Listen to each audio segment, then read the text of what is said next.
Yo, yo, yo, what's good? It's Bear in the building. Thank you for tuning in to another episode of Kueen Talk. For those that are new, welcome. Make sure to hit that subscribe button, like button, and leave a comment on what you think of today's episode. Today's special guest is a mixed race woman from Cheyenne, Ute Territories, known as Denver, Colorado. She graduated from California Institute of the Arts with a bachelor's in dance and choreography. She balances her work in nonprofit activism and entertainment, teaching dance and Pilates while pursuing a wellness business to promote global well being. Please help me welcome Alexis Saenz. Yes, Thank you for joining me. hello. Yeah, thank you for having me. Thank you so much for having this podcast. I think it's super needed for our community. Yeah, my name is Lex. My pronouns are she, they. Originally from Colorado and now out here in Lava Land, known as Tongva Territory. And yeah, I'm super excited to be on this podcast with you, honestly. Yeah, I thank you. Like again, like I said before we even start, but just like for coming on here, joining me. I seen your TikTok that said queer people, BIPOC people of color, if you see this, and like you had this thing to where it was like a trend to where like, and I was Mm, like, oh, definitely, like you're trying to hit up the same people I'm trying to hit up. Like, yes, I got to get you on here. What made you like put that post out there? yes, so I saw this like follow train thing going around on TikTok, and I jumped on it, and then another one popped up like during Pride Month that was like LGBTQ, and I was like, oh hell yeah, and I jumped up on that, and then I was getting all these follows.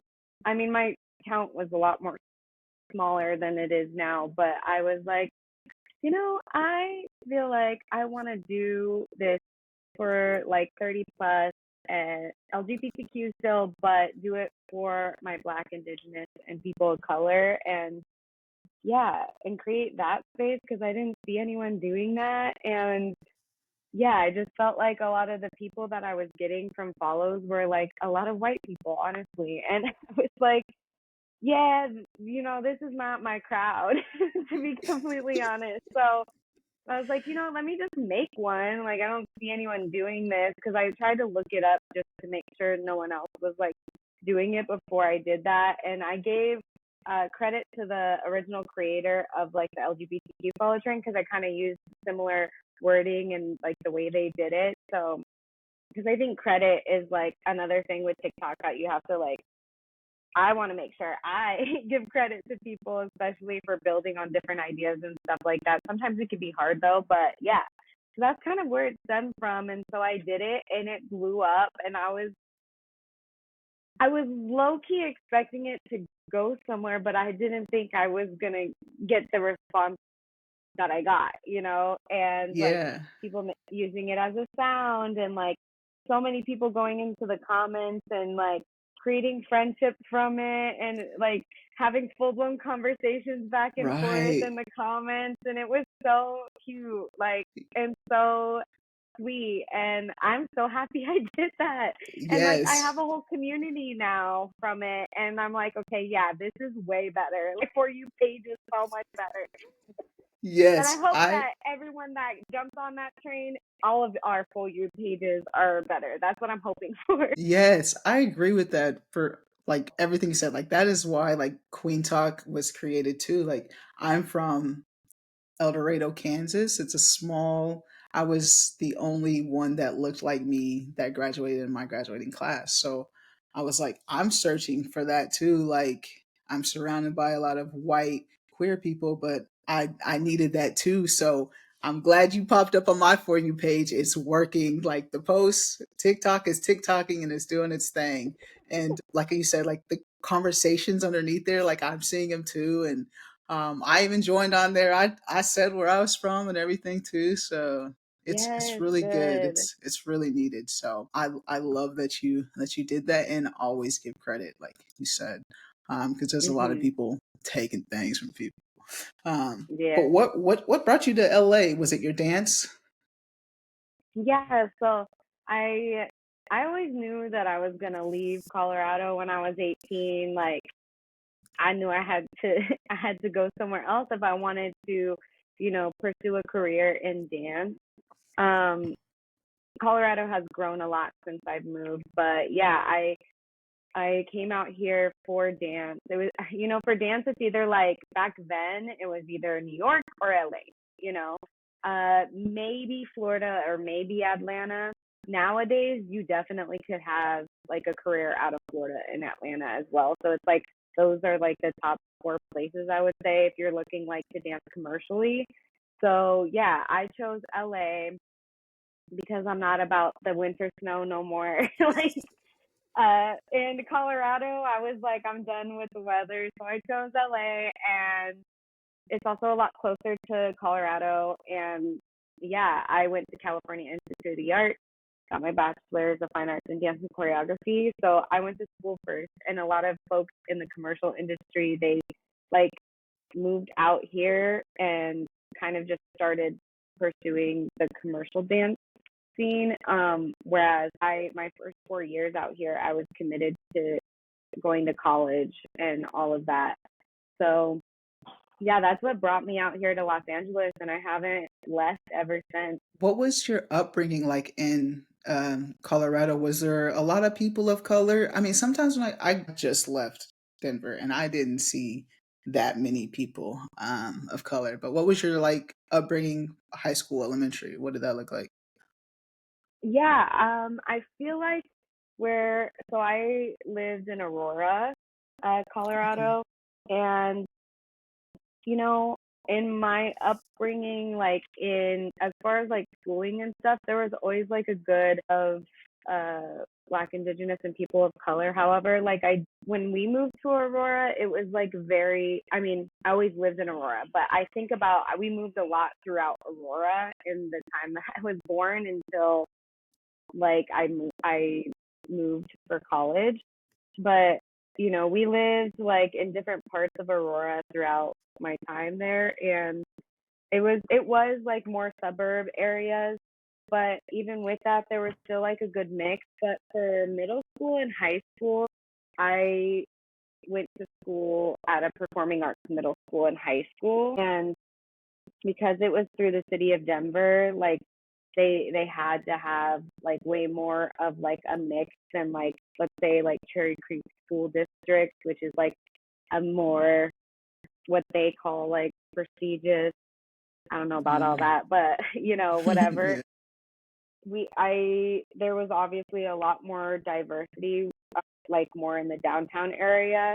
So even though I went to school, I went to elementary school like around my house. Like for middle school and high school, I was going, downtown. It was considered Denver, but it was like right on the cusp of Aurora and Denver. And I have siblings, so I have an older sibling and then a younger brother, and they went to different schools. So like I ended up my first year going to Denver School of the Arts, living with my grandma for like an entire year because she lived closer to that school. Mm. So, from what I remember, Denver School of the Arts was, you know, very white in the sense of like the teachers and like the education and like trying to be like this prestigious art school. You know what I mean? But as far as like the youth and like the folks that I was surrounded by, I remember it being pretty like a mix, and Good. um so that was nice. But yeah, no, now Denver is not that. It is not that at all. Um, and as far as like the dance community goes, like the places that I danced at, they were more white spaces as well. Mm. So like, you know, dancing at school versus dancing after school, like 'cause at the dance studios I went to, it was very, very different. Yeah.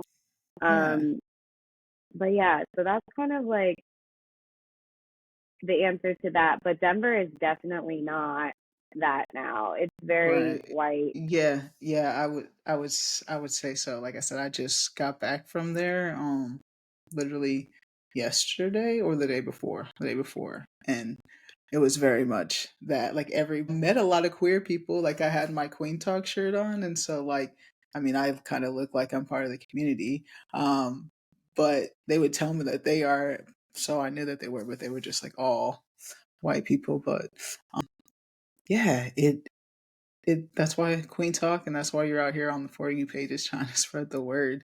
When it comes to like dance now, do you find it hard to get gigs or easy to get gigs? Just like being a person of color, do you find like people try to find this certain look in the dance world? Yeah, I mean, it depends because like a while back, like I feel like, there was like a certain beauty standard, right? But now I feel like it kind of switched in the industry where now like obviously brands and people are becoming more aware, and I feel like right now Black, Indigenous, and people of color, like it's our time to shine, Good, honestly, in like good. the dance industry, which is nice. Um, and beautiful. But yeah, I mean, in the past, I mean, regardless, always they are going based off of look, height. Like, I don't get to a lot of auditions because of my height. I'm very short. Mm, So, dang. and like sometimes, they're looking for ballerinas or they're looking for like a certain type of style, and that maybe, I mean, yeah, I grew up doing ballet, but I'm not your typical like ballet type, you know what I mean? Yeah, So yeah, it definitely like there's always some sort of restrictions or what they're looking for, and like sometimes they typepass, which can also be very like cutthroat. Like that's where they'll line us up in a line before we even audition, or they see our talent and they just go down the line and say, please stay, please go, please stay, please go, based oh on what they dang. need. Yeah, so it's like pretty like it's intense, and you just sometimes just have to look at it like it's had to give me a very thick skin. So yeah, I was just talking about this today with a friend of like setting boundaries with like certain other things outside of dance, because I already have to go through so much within the dance industry and like things of that nature, or when it comes to like movement things outside, like I teach Pilates.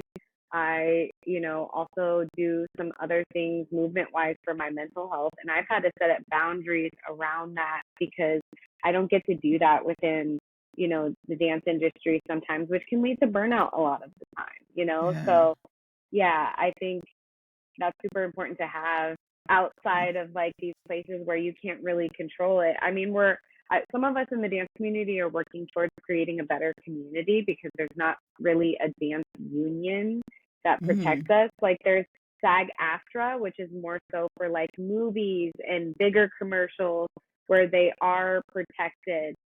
But a lot of the dance jobs are not through SAG-AFTRA. So we're not protected in most cases, and yeah. we're not getting paid what we deserve. And like, yeah, there's like artists such as like Taylor Swift and Victoria Monet who like are actively like fighting for us to get paid what we should get paid. And like, Mm-hmm. speaking outwardly like Victoria Monet did at the BET Awards, which is like we need more people in the industry in these Yeah. upper parts like also advocating for us. But I just went into seven different directions. But to Yeah, answer your no, it's okay. question, I was literally thinking of that Victoria Monet moment because I watched that and seeing that she like did say like they don't get paid enough, and like you guys are in a lot of music videos and stuff like that too, so pay your worth. And I honestly didn't know you guys didn't get paid that much. So you would yeah, think for the hours no, and times and choreography that it get pushed together that you would get paid a decent amount. no. And like yeah, especially for some of these bigger artists, when I tell people who I've worked with, they're like shocked when I tell them how much I made for those different jobs. It's crazy. And yeah, I think like something that I also like moving that's something like even the fact that like the rate hasn't changed within the last few years is insane, when like Right. the rate of living especially in Los Angeles is absolutely insane. Hmm. So yeah, we really rely on people from our community and like people with bigger names like Victoria Monet, like these people to like advocate and help with us like being able to be paid what we should get, because dancers are like the reason why these songs and these things blow up. And you're seeing like Exactly. people from TikTok who Mm-hmm. don't have any dance experience like getting paid thousands and thousands of dollars for doing like a 15-minute TikTok dance that, a lot of folks can do. And then, I went to school for 4 years to study dance and I'm getting paid, you know, Yeah. exposure. Like I can't eat exposure. You know what I Yeah, mean? Like yeah, it's that's just good. wild. Exposure. Eating it. I like the way you put that. Eating exposure just to get out there, get seen. Yeah, That's nah. all. That's all you're getting. And you mentioned just like other things that you have to do, like you do the Pilates, you do the wellness and mental health. What does that look like? Like, what do you do for like your wellness and mental health? Yeah, so Pilates for me is like another way to keep up with my dance training. I am very grateful for how I grew up. My mom owned a dance studio. So I grew up in a dance Oh, studio okay. and we lost it in 2005. And then we ended up going to another studio, which helped my mom and put us on scholarship, which was nice. And at that studio, if you were on competition team, like competing, you were required to do Pilates. So I started Pilates at a young age, like at 14, Mhm. and very grateful for that because Pilates is so good with helping with physical therapy and longevity and like just really good for dancers. There's a whole story I could go into behind that, but I'm gonna leave that there. So I don't need to Um, laugh. I tried Pilates one time. tell me about it. I want to hear. I want to It hear just this. my body just didn't move the way it needed to move, and I haven't been back. Like I was just No, like you gotta stick with it. You gotta I was stick like with it. this big body bare built ain't Pilates, like it wasn't for me. They were trying Oh to, no. but she Yeah, also said she was like, you got to give it another try, and I'm like, yeah, yeah, you and I definitely gotta yeah. give it another try, and also go to like classes that like are more inclusive. Because like, yeah, in the Pilates industry, again, it's very white, and like I there's like at least out here in LA, there's like a lot more inclusive spaces with Pilates now than there were like back then. So yeah, I would definitely say give it a try or look up studios that are like BIPOC led because there Yeah. are a few out there for sure. Hmm. Yeah, But I'm I sorry that was your first experience. yeah. That's No, horrible. yeah. It was just my body just I don't know, I need to stretch a lot more than what I do. I'll say that for sure. I I hear that. I hear that. Well, if you ever come to LA, you're gonna have to take a class with me because I Oh, feel like you would leave feeling definitely. good, okay? Definitely. But to go back to your question of like what I do for like my mental health, like Pilates was always to support my dance, right? So Mhm. while it gives me the benefits for my mental health of like working out and all that, same with dance, I would use them still as outlets. And like I said, I exercise them so much that I would get burnt out and it wouldn't have the same effect as it did like when I was younger. I just go to a studio and dance and I feel better. As Yeah. I've gotten older and I've done it my whole life, like I had to find other outlets. But it always for me has been movement based. So I like to sometimes try like different types of forms of exercise. Like, I am not a weightlifting gal and I'm Uh, tiny. So like, I seen I you out there definitely, running on TikTok. That yeah, so I was just about to bring that up, but like I like to interrupt with like different workout classes. But my two biggest forms of movement that are just for my mental health are running and yoga. So like I've taken classes at different yoga studios and I have a lot of friends who are yoga teachers and they've told me like you should get yoga certified. This could be another form of income or da da da da. And I'm like, no, like I have a very firm boundary with yoga of that is for my mental health. And I think we have to create those boundaries. Same thing with running. Like I've had people be like, oh, are you going to run a 5K? Are you training for something? Are you just, nope. I don't count how far I run or the time. Like it's just for me. Like I don't care how far I run.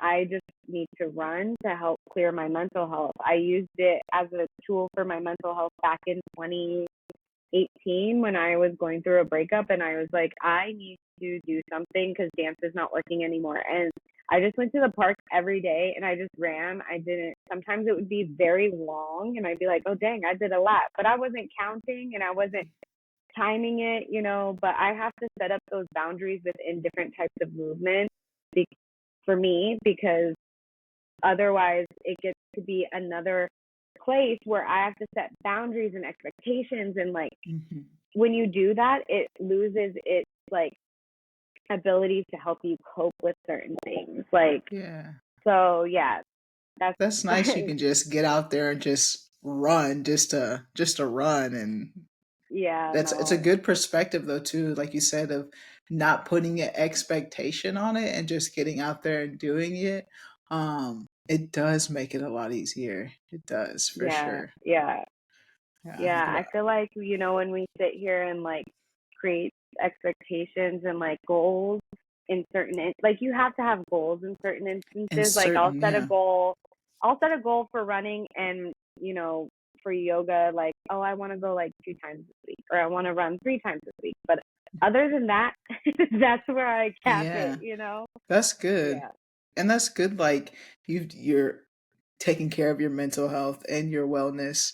And like you mentioned, boundaries. Like those are the 3 things like to definitely live by, like especially boundaries. And we didn't talk about it, like you didn't say it in introduction. Like, how do you identify in the community? Yeah, so for me, it's also like I've always been an ally when I was younger to the LGBTQ community. Like I grew up going to Trax. If you know Denver, Trax nightclub is like the LGBTQ gay bar. Oh my God, you gotta go the next time you're there. Yeah. But yeah, that's like I grew up going there a lot when I was younger. But so I always considered myself an ally, and I didn't come out until 2 years ago, actually. Okay. Yeah. So, and I know there's a lot of stigma around that within the community. But what stigma? What stigma?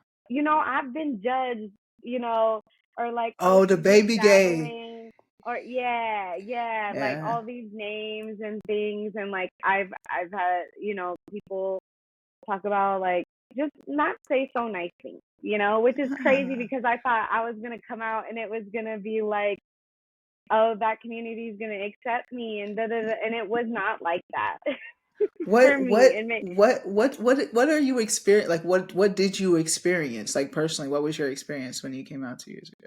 Like with the community specifically. We'll get to well, I think I was just around the wrong people, but just like, constantly being called the baby gay, or like the things I would bring up, like just people being like, oh, well, that's not how it is, or it's actually like this, or learning the terms. Like I didn't think I needed to like do all this research. I was just like, yeah, no, I'm gay. Like I identify as like queer, lesbian.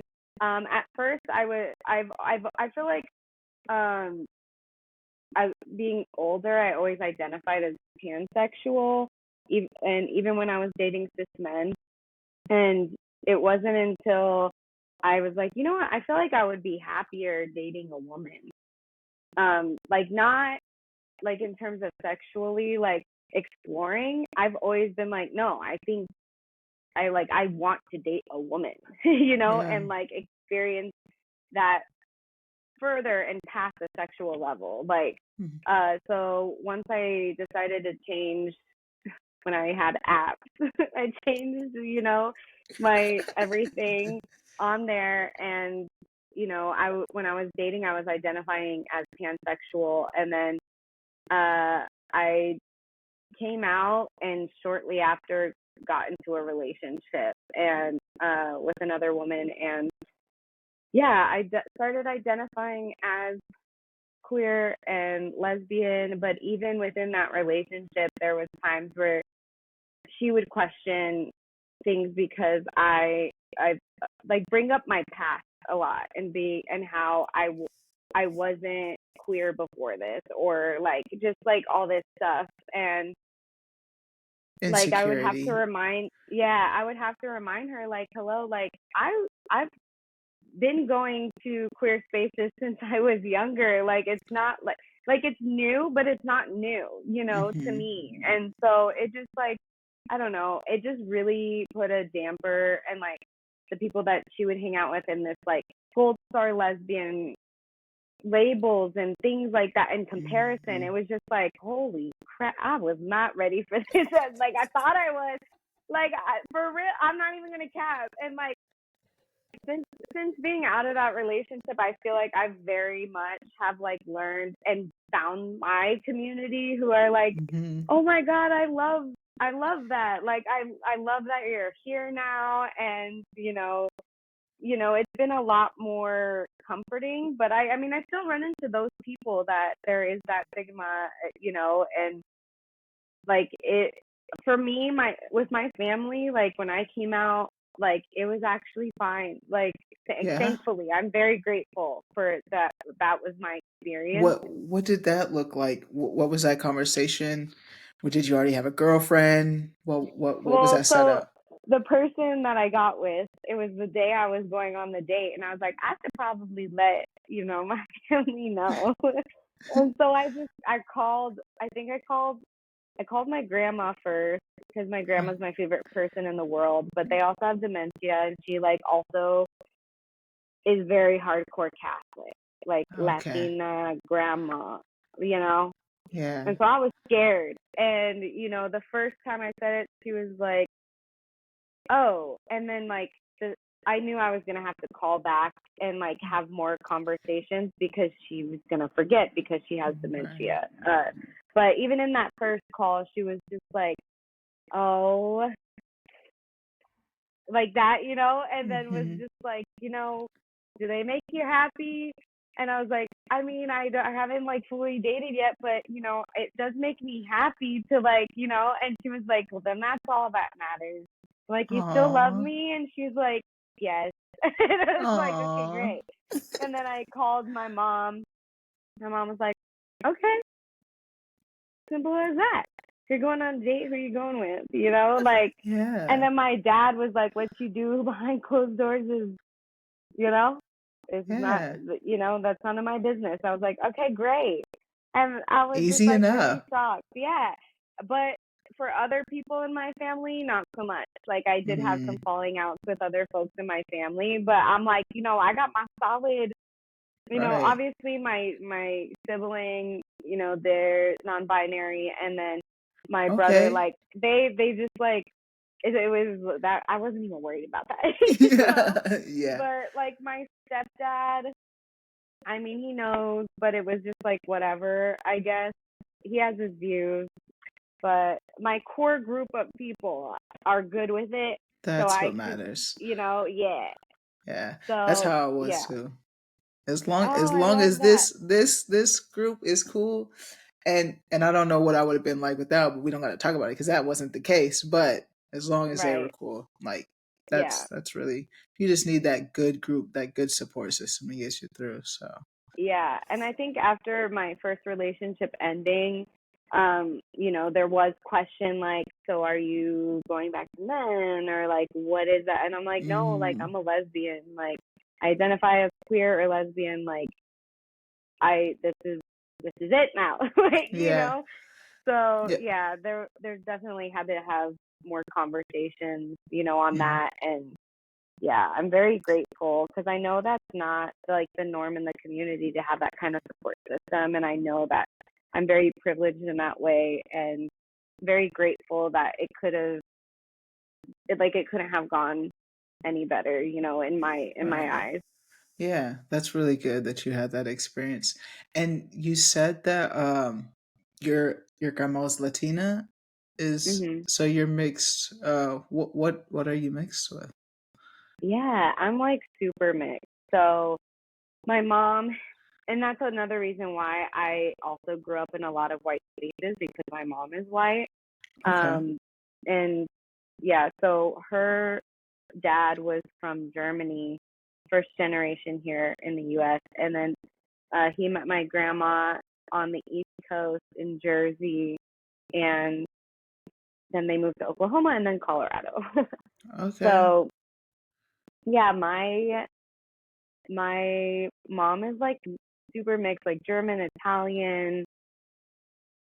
I think there's like Polish in there. There's just like a bunch of European countries. Mm-hmm. And then my dad's side is Mexican, Native American, and Spanish. Okay. Nice. Do you okay, let me see how to ask this question. Yeah. So being a woman of color and having a white mother, how have you navigated that? Like have you had like um have you had difficulties in any way with that Oh relationship my being gosh. Absolutely. Difficulties with my relationship with my parents for sure, but also outside of that, like growing up, like especially because my grandma didn't teach my dad and his siblings Spanish.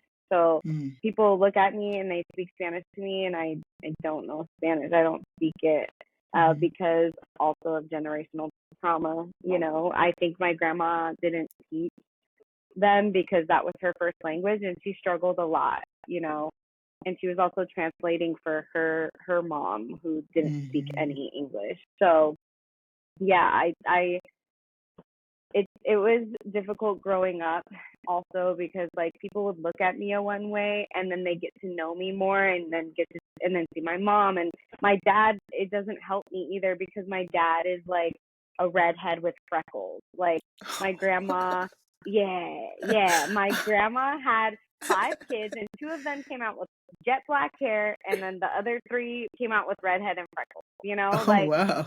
yeah, so like that's definitely like I don't know what that is, but like my mom's blonde hair, blue eyes, my dad's like a redhead with freckles, you know, and Okay. then I came out the way I came out, and even my sister is we look similar, but she's definitely more lighter complected, like has like hazel, green, brown eyes, and like it's just a little different. And it's crazy what genetics does. Everybody's Mm. so different, you know.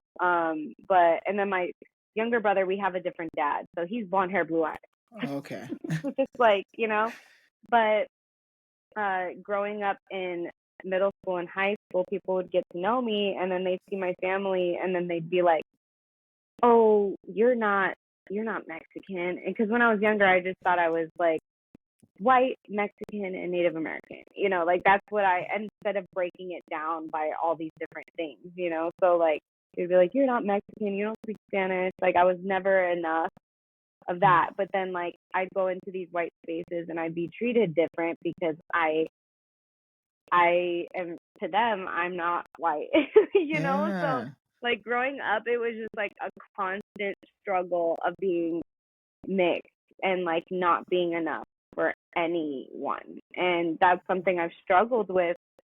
And I always have like issues with that, even as an adult, of like feeling like I'm not enough and like Mhm. needing to compensate for that.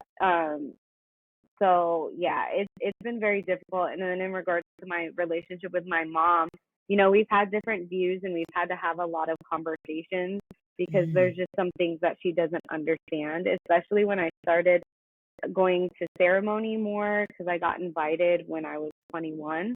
And then I started going Okay. every year to ceremony. And then that made my dad want to dive deeper into our roots and learn more and started our journey as a family with that. But which we're still trying to figure out, by the way. It takes Yeah. a very long time. But, you know, with So my for mom, those that aren't familiar, can you explain what the ceremony is? there's a lot of different indigenous ceremonies. Um, and the one I go to is like kind of like a lot of different ceremonies in one, and it happens once a year. Um, it's on the reservation in South Dakota with the Rosebud Reservation, the Oglala Lakota Sioux tribe. And I am not Lakota, but I was invited there, and um, a ceremony, it can look like many different things, but it's basically, you know, different ways that different tribes, I don't know, every tribe is so different that I Mm-hmm. don't want to, and it's not my tribe, so I don't Right, want right, to like right. speak on that Yeah. too much. Yeah, But that's okay. yeah, I feel like if I could describe it, it's what you would think of when you think of a ceremony. It's where you go to be in community and Mm-hmm. to pray and, you know, yeah, I would Okay. describe it as that in a broader sense. But Yeah.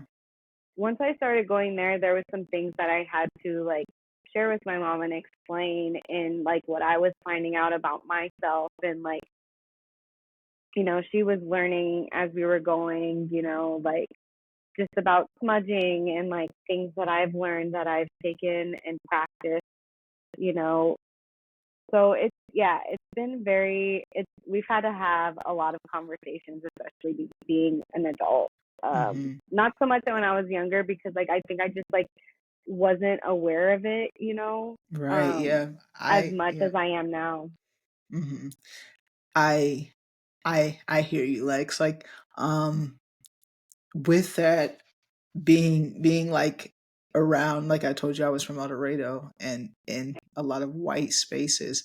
Now that I'm getting older and I'm just like tapping into like I was oppressing my own community at times, with just like the language and things that were Mhm. learned, Mhm. like as a young adult. And now that I'm getting older and learning and educating myself on things, it and you bring those tough conversations back to people that haven't learned or wanted to educate themselves because it doesn't pertain to them.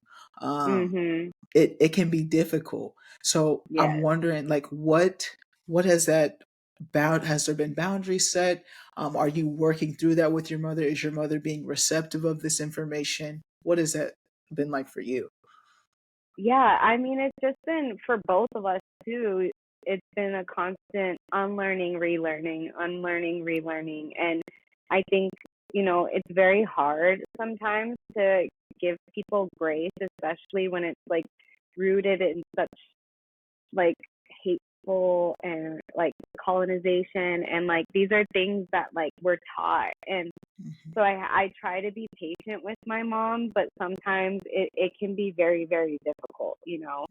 And then also realizing like the things I was taught like through her or through my dad, or like Or through school, your or through education. school, or just the people and the places around me, you know, like yeah, like looking back now, there's so many things that I am like, ooh, that is not good. Even like, you know, like when I just even started out my journey and going to ceremony, like I was so excited about it. And, you know, like I've talked about it in other, with other people and places. And, you know, I'm realizing like, oh, I probably like should not have had some of those conversations. And I didn't realize that till later, because it's like, oh, these are teachings that were that are gifted to me. Like I was brought to that circle and I was brought to that ceremony, and like those aren't my teachings. So like what are Mhm. my teachings? And learning like what to share, what not to share. Same thing went into me with my conversations with my mom and with people around me of like, okay, what do I share, what do I not share, and how, and what do I educate on, and what do is like not doing the work for her either. Like Mhm. she also needs to do the work as well. Like I can't, you Yeah. know, we can't enable people and spoon feed them, but at the same time, if we are not helping educate and guide, then that is also a part of the problem. So it's like navigating, you know, trying to, you know, it's like it's all the lines are fine lines, and it's like, Yeah. and Yeah. it's not linear, and it's not black and white. I mean, in some instances, yes, like Mhm. genocide is genocide, and like Mhm. that is black and white. Yeah. But like there, I think it's like when you're trying to unlearn and relearn things, like there has to be a certain amount of grace that you give in certain instances. And it's like it's finding that, I don't like saying balance anymore, I like to say reciprocal, because Mhm. balance, it makes it feel like a competition, or like one side has to be Yeah. better than the other, and it's flat. Whereas like if I'm like I'm trying to be more reciprocal with everything, that's a circle. And that's Yeah. also like something I've learned in indigenous practices is a lot of things are a circle, the circle of life, and like there's no it's there's no start and ending. It's just all one. And like that's the way I really want to live my life. I had to really find uh reciprocity with my mom of like educating and figuring out like, this back and forth and Yeah. unlearning and relearning kind of circle. And I think it's forever Right. ongoing. Definitely going to be, and with it being your mother, it's your mother, so it's like it's definitely gonna be like ongoing. Especially you're gonna Yes. get older, you're gonna have children, and what you teach your kids, and Yes. well, if you even want kids. But yeah, Right. um, so I get it. I understand, but you also just like brought up just like the difficulties of being like a mixed race person just in general, which I think is a huge topic within itself. Oh yeah. um so yeah, I understand what you're saying. I feel like you're learning a lot about who you are just like within the last couple years. Just with like your race and your identity, and you mentioned that you came out as pansexual first, but now you're saying like you're queer and lesbian. Do you feel like you did that because of the people that you were around like made you be like, okay, I'm not this way, like I'm just gonna say this, or did you come to that conclusion for yourself? I definitely came to that conclusion myself. As far like when I identified as pansexual, like I had looked up because I didn't really ever like identify with like the binary, like being bi, and like Hmm. because I know that's a part of it, but like I was also open to dating all kinds of people. And so I looked at the acronym a lot, like years and years ago, and I was like, I kind of feel like, I'm attracted to a lot of different types of people. Like it's not just male and female. Yeah, and like so I was like, I feel like this this is how I identify, and that one Yeah. felt like I felt like I identified as that. And then when I started dating a woman for the first time, I was like, okay, like I definitely like identify as lesbian. And like I remember towards At the end of that relationship, like them saying something or her saying something, and I was just like, when am I ever going to be lesbian enough? When I marry you? Like, Mm. because it was just like, just all the time, just constant, like, felt like invalidating of, you know. So for me, I just like I remember once I got out of that relationship and I was like in therapy, was talking to my therapist about it. I was like, I don't even know what to identify as anymore. I mean, I feel like I identify as lesbian, and that's like how I identify, but I also still resonate with queer. I still resonate with pansexual, and my therapist is an amazing LGBTQ indigenous therapist, which was so hard to find, let me just tell you. But, he was like, Lex, you can be all of those. And I was like, what? And he was like, Yeah. yeah, you can literally identify as all three of those. And I was like, who said? And like, like, I did not know that. And he was like, Yeah. yeah, Lex. And I was like, well, great. Now I feel, yeah, then all three. That's how I identify. But I'm more so like now, since like exploring a lot more and stuff like that, like I still identify as all three, but I would like say usually most of the time I say lesbian. Um, Yeah. so yeah. Yeah.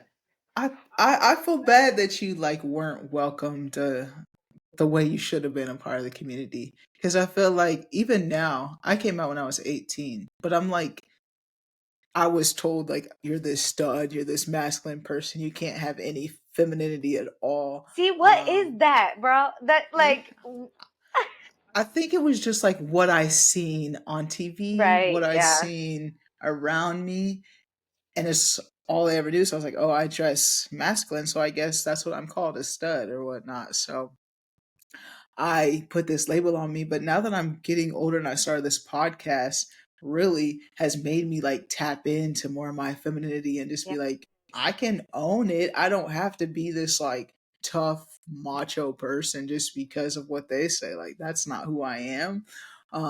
So and I also just think it's like forever changing too. Just like if you're lesbian now, okay. If you change like and you like someone else, like I feel like that's okay. Like you're attracted to someone emotionally, then that just may come about. So I don't like the fact that just like within the community there's these labels and things that you have to fit or you get outcasted or I don't know, like just looked down upon. Did you have any good experiences like when you came out? Like was there like good moments of like, yes, like I'm happy to be a part of this space? Yeah, I mean, I feel like I said, more so in the last like 10 months, I feel like I've found my people and I'm like, okay, like this is where it's at, you know, like I was also honestly like this year for Pride, I was like a little sad. I'm not gonna lie, because like this was my like second, or I guess technically my third Pride being out. And I was telling my friend, I was like, man, I had, like, it's sad to say this, but I had way more of a better experience when I was like coming to Pride, like not being out, than when I came out. And I was so sad about that. And like, I was like, my friend was like, well, hell no, we're going out at least one night for Pride, you know? So we did. And it was so much fun. And you Hey. know, like we met so many people that night, and that was like I'm gonna remember that night forever. But like there has been moments here and there where like when I open up to people and like tell them my experience, like they're like very similar reaction to what you have. And like just being able to have those conversations, like those to me are good memories, because we're starting a conversation and just like a seed being planted, it's growing. And bringing these conversations to light, I think, are a big part of like, you know, making everybody aware of it, that like more of these conversations need to happen, so that way we can make change in our community, you know. And be um more welcoming to yeah, ourselves. Like we yeah. want other people's welcome, but can't even welcome other people that are a part of it. Yes, exactly. And so I think like these conversations, as much as they are nerve-wracking or like exciting to have, like I look at them more of a positive thing. Like, you know, you asked me my coming out story, and I still like, even when I'm talking to people and they ask that, I'm like, oh, I'm scared. I don't know what you're gonna react with, you know? I have a little bit of Yeah. trauma in that sense, but it's been great ever since, you know. And Okay. like I did have a experience with this organization called Coming Out Happy back in December, and they like get together like the LGBTQ community and space and create spaces that like are not based around alcohol and partying. And so I started going to their events and following them, and then they had they were doing their first like LGBTQ entrepreneur like camp, and they gave me a scholarship for as a BIPOC person to go and be a part, and like because I was not going to be able to do it at the time, and it worked out. And that experience was probably one of the best experiences I've had since coming out, and just like being able to talk to other people and not in a party setting, and like, you know, just having like really great conversations and creating like long lasting relationships, and just like fully feeling accepted. Like, Yeah. you What did you know, say that organization was again? it's called Coming Out Happy. They also have a podcast, Okay. and they're really great, and they're very, yeah, I had the best time there. And like they That's cool. I'm gonna also have to are check that very out. intentional. Like they did land acknowledgments and stuff, which was like, I don't know, as an Indigenous person, that's like always so great to see. It's a very small part of it, but it's Yeah. still nice when that happens. Yeah, for sure. And what made you like say, okay, I am a part of the community? I don't think I asked that. Like, what were you Um, like? Okay, this is me. I feel like because I obviously identified as pansexual before I dated a woman, but I never included myself within the community, just like as an ally, because I didn't have the experience of like being in a relationship with someone, I guess. And I felt like until I had that experience, I couldn't identify, which now learning all that I've learned, I was like, that I've been queer, like, Yeah. like get out of here, but I think for me, that's when I really felt like I was a part, was when I started have experiencing like in my romantic relationships, like having that experience, which, like I said, now after the fact, I'm like, that's that's not the thing that makes you, but Right. I think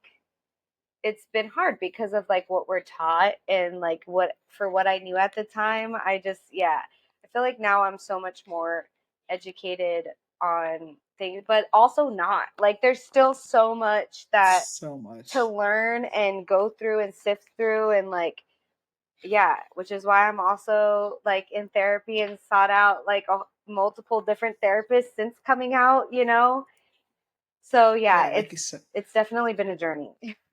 Yeah, it's good that you found like the therapist that you were looking for too. I know you said it was like very hard, but like it is important for some people to like have that representation Yeah. too. Like as a therapist, you don't just want any It's therapist. so So, different. It's so different having an indigenous therapist, especially like just with like talking about like culture, or like, like even down to like beliefs, like, just checking in, have you worked with your medicines, like that. Like it's like, mhm. oh, I feel so seen, like Yeah, it's not just like, did you go and journal? It's like, no, did you definitely. use your medicines, like, yeah, I don't know, it's different for sure. Yeah. What would you tell somebody, Lex, that may be scared to be their authentic self? Oh, I just got like, I don't want to cry. I'm stuck in it. I might cry. It's good to release, Lex. It's good to release, everyone. That's what I would say. I know. What I would say is to remember who you are. And part of this process of life is remembering who we are. A lot of my work has been about identity and remembering. And that's something I truly believe in, is that we were brought to this earth, and every single thing is what's helping us process and figure out who we are.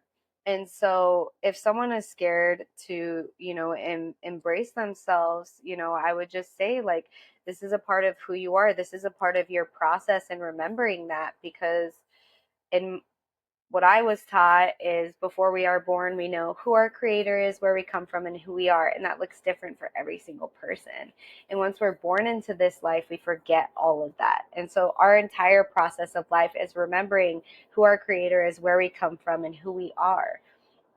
And I would just tell them that, and tell them that no matter who you have around you, no matter the pressures of that we face with society every day, like, it's important to remember every single part of who you are, whether we want to embrace it or not, whether we want to acknowledge it to the world or not. I think that is beside itself, but it's like even the work that you do within yourself, and like remembering it for you, and knowing that being able to embrace yourself fully for who you are is really you remembering and bringing yourself back and taking care of yourself at the end of the day. So, yeah, I hope that would help. I don't know. I don't know if that Yeah. would help at all, but that is what I would say. Yeah. I think that's great because I think even if you don't share it, just like within yourself, knowing it, making sure like because you don't have to like tell everyone either. Like just like being your authentic self could look different in different ways, like in different spaces, in different times. Like it could just be uh interchangeable of what that looks like for everybody. So I think that is a good message of just like remembering yourself of just like who you really are and just knowing it. And if you can share that with just one person, Yeah, exactly. it does help a little bit. It does help a little bit. Absolutely. I just wanted to ask you though, Lex, one last question of what would you like to leave the audience with today? Ooh, what would I like to leave the audience with today? Mhm. Um, I would just like to leave the audience with like reminding of us of our medicine and our power, because us as a community, we are us individually and us as a community, we are so strong and so resilient. And I just want to remind people of their medicine and their power and their resiliency, because within that resiliency, that's where your power lies, that's where your medicine lies. And that's where you can start to find who you truly are and what you're passionate about. And um, I think in remembering that, that'll help you figure out what you want to do in the world and how you want to share yourself. And so I would just say, like I say all the time, is just like remember who you are, embrace who you are. And I think what you said was beautiful. If you can just share that with one person, like that is beautiful, to be able to embrace yourself and to share yourself is like the most beautiful thing we can do. That's what this life is about. I always say people are what make this life worth living. So yeah, just don't be scared, I'm one to speak because it's scary out here.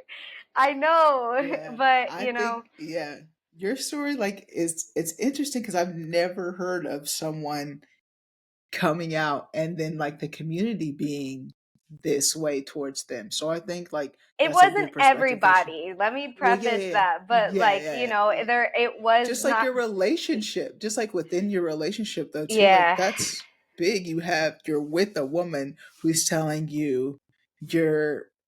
I don't know what exactly what she's telling you, but from what I get, it's just like you're not really a part of this community, like the way you say you're a part of the community.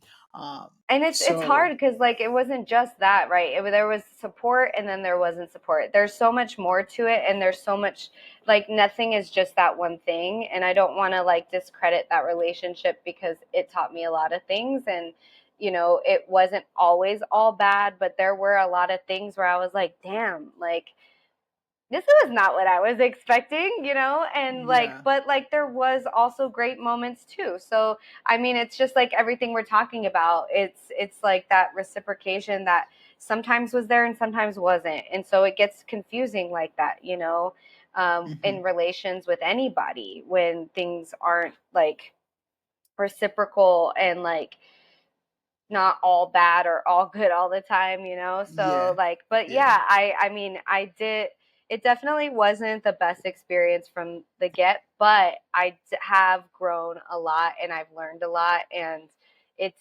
definitely gotten a lot better, that's for sure. yeah. And I know you're not the only one that has dealt with it. I seen a post the other day from another podcast called is it Bad Queer Convo? I think that's what it is. And they were just like talking about how we gotta stop doing that to people that just come out, of just being like, oh, you're baby gay, oh, you don't know this, you don't know that, which is so true. Like, because some of us that are part of the community, we don't know. Like, we're still learning so much. Yeah, So yeah, I like I said, you're not the only one that has dealt with this experience. So I think you bring absolutely. a good perspective on this platform, and you just being fresh. It's been 2 years, but you're finding yourself and you're learning and you're growing. And I think that's really great that you're tapping into your own words and remembering who you are and knowing who you are. So that's really nice. Um, is there anything that we didn't touch on, part of your story, that you would like to, that you wanted to, that you like I didn't bring up though? Uh, no, I think, well, I would say like I mentioned a little tiny bit earlier, like a lot of my work has been around identity, and I think that's because of my upbringing of being mixed and remembering who I am. I'm starting to realize as an adult is a part of my legacy that I'm supposed to leave in this world. I created a short film called The Process of Remembering, which was like one of my processes of remembering who I am. And that's out on Vimeo if anybody wants to see it. But I've also like written a song about indigenous like ways and sovereignty and like kind of activism. That song is called Remember Who You Are. And I eventually want to write a children's book about being mixed and for all the youth that are coming out that are mixed, because as the world goes on, we're going to get more and more and more mixed, you know? So that book, I want to write a children's book to help these children understand. And that's going to be called Remember Who You Are. So, like, these are like that, talking about remembering who I am and my identity has really been like a big part of the legacy that I want to leave behind. And it all is coming from my ancestors. It's like that Maya Angelou quote, I come as one, but I stand as 10,000. And that's really like the legacy I want to leave, is like not just for myself, but just for the people around me, and even giving homage to my ancestors and like leaving the work for the next generation of like helping them work through their process of remembering who they are, you know? So yeah, I just kind of want to make that final connection at the end so folks can know. But yeah. Yes, thank you for doing that. I appreciate that. And I'll make sure to get all of those links for you, so they'll be in the bio, so they can just go down to the description and Yeah. give that a click. Um Thank you so much, Lex, for joining me on this podcast today. No, thank Your you. your story is incredible, and like, I found you on TikTok, slid in the DMs, and look at us. Like, Look this at can us. be you too, guys. This can Yes. be you too. Like, please, please, if you want to be a guest on Kueen Talk, the link will be below. If you have any questions for the guest, the link will be below. So please make sure to do that. Lex, this has been great. I think, like I said, your story is incredible. And when I come to LA, I'm Yeah. gonna hit you up, Yes. and we're gonna definitely hang out. I'm gonna try some Pilates. I'm gonna Yeah, we try some are. Pilates. Yes. Yes, We're you gonna give that are. another try. We're gonna see what that's gonna look like, though. You gotta take it easy on me, though. All These right. knees, Knees yeah. is cracking, you know, knees is Yes. cracking. For sure, Yeah, for no, sure. thank you. And thank you for creating this space. I know, like, it's definitely needed. Like, there are a lot of podcasts, but not enough podcasts, like, targeting what you're targeting. So, yeah, just Hmm. thank you for doing what you do and doing what you do for the community. And also, like, for the folks that are nervous about reaching out, reach out, because, again, we're pushing. We're remembering who we Yeah. are. We're facing our fears, right, y'all? So, Right. Yes. And this was your first time telling your story, or no, like I've on been this on a platform? few Oh, you other on the come out. Yeah, podcasts. you said the come. Yeah. Yeah, you said the But yeah, no, right. it doesn't matter. Like, these Yeah. are all ways to find new connections and new people to Hmm. hear your story. So I never, yeah, don't be I scared, love y'all. it. Reach Yeah, out. I love it. Tell them, Lex. Well, thank you again, Lex. You guys, thank you for tuning in to another episode of Kueen Talk. If you haven't already, make sure to hit that subscribe button, like button. Let Lex know what you think of her story and make her feel welcomed, you guys. Make Lex feel welcomed in this community. Lex, thank you so much again. I appreciate you. As always, family, friends, strangers, love. But Be nice. Oh, thank you, Lex.